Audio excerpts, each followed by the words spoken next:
Oi galera, bem-vindos ao nosso canal.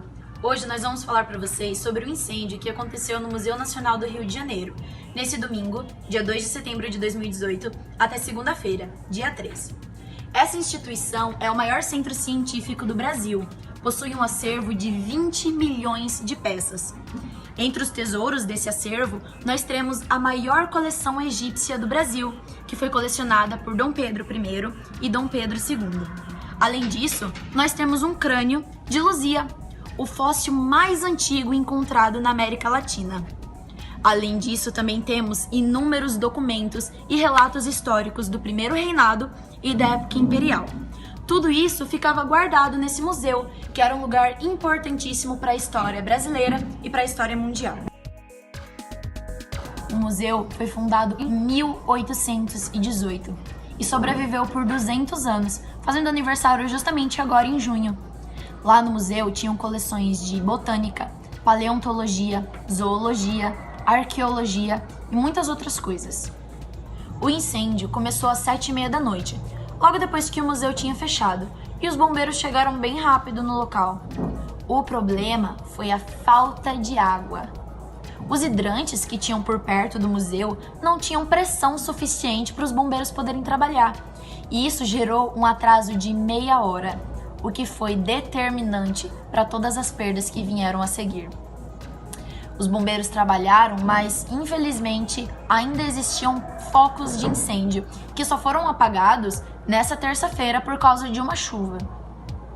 Tudo que estava no prédio principal foi destruído, exceto os meteoritos que conseguiram resistir às chamas. Além disso, todos os documentos sobre a era imperial, sobre a era do primeiro reinado foram destruídos, além da mobília da família real aqui no Brasil. Entre as poucas coisas que sobreviveram ao fogo estão o departamento de vertebrados, parte do acervo de zoologia e o meteorito Bendegó, de 5 toneladas, o maior que já caiu no Brasil.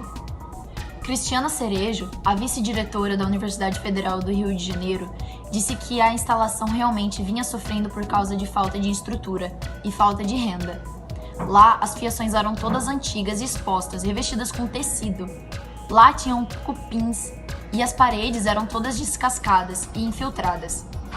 Foi também dito que várias vezes denunciaram o SOS Patrimônios por causa dessa falta de investimentos. O Ministério Público Federal já investigava o caso há 2 anos, mas nada foi feito. Fica agora uma reportagem feita pelo Globo News, que aconteceu em maio desse ano, falando sobre os 200 anos do museu e também sobre a necessidade dele de reformas.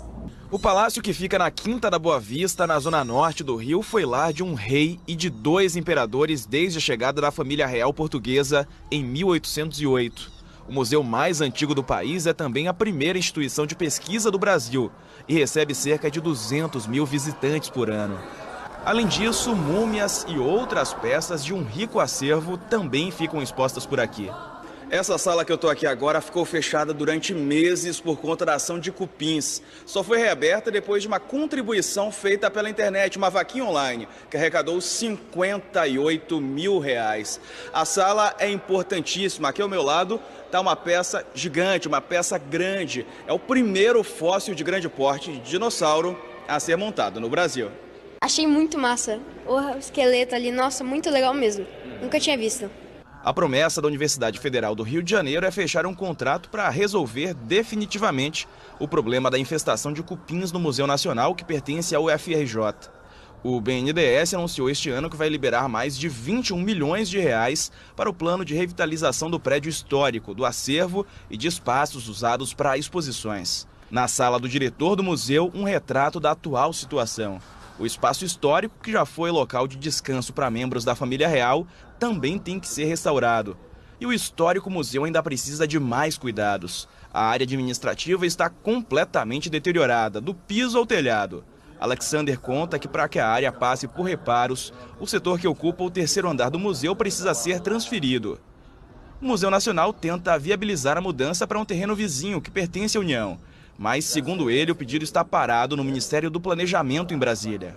A importância é fundamental, no sentido de que a ideia que nós temos é retirar toda a parte administrativa e também a questão das coleções do acervo técnico que nós temos para novos prédios que a gente quer construir nesse terreno. Então a ideia é restaurar o palácio e fazer dele uma grande área de exposição de um museu de história natural. Nós temos tudo, nós temos o principal nessa instituição, que é o seu acervo, um acervo que você não consegue constituir tão rapidamente. O nosso foi feito em 200 anos. Sérgio Sá Leitão, o ministro da Cultura, tinha assinado em junho, quando o museu fez 200 anos, um contrato de revitalização para poder mudar toda essa situação.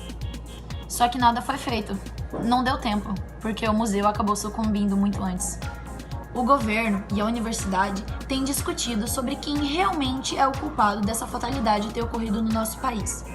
O governo diz que a culpa é da universidade, porque eles enviam a verba, mas é de total autonomia dela para onde vai cada parte do dinheiro, que era responsabilidade dela cuidar da infraestrutura do museu.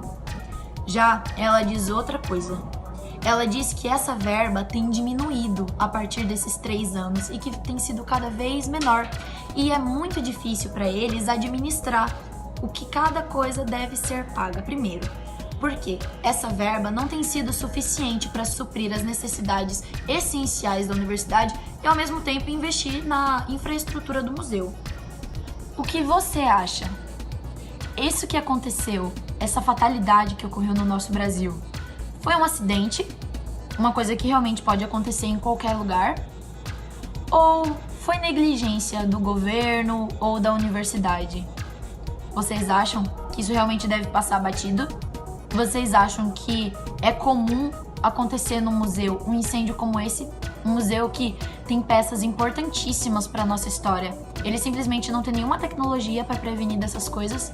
Vamos a alguns exemplos práticos. O orçamento do Museu Nacional não equivale a nem 15 minutos dos gastos do Congresso. No ano passado, Câmara e Senado custaram aos cofres públicos mais de R$ 1 milhão por hora.